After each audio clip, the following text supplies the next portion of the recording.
السكه يا جماعه، الصلاه بعد الاسلوب.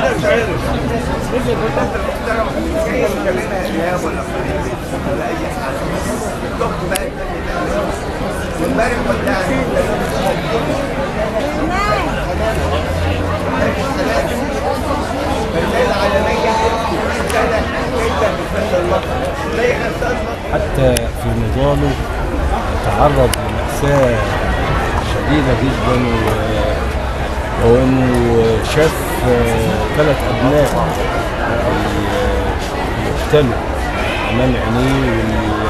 والمسألة دي يعني زادته اصرار وزادته استمرار في القضية الفلسطينية، فكان من الفنانين اللي بيحملوا روايات كثيرة جدا على أكتافهم، ومش بيؤدي دوره كممثل بس إذا كان في مصر أو في بلدان كثيرة من الوطن العربي اشتغل فيها الراحل حسان مطر.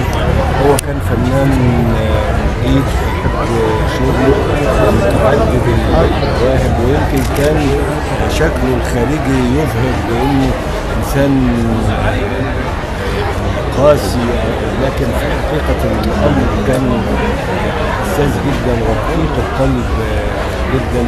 الفنانين كلهم يعني كلنا اخوات، كلنا اهل، وربنا يرحمه ويجعل اخر الاحزان، ويا رب كده يا رب مصر دايما بخير والفنانين بخير يا رب كده، ويشفي مرضانا جميعا يا رب، ويرحم الاستاذ غسان مطر.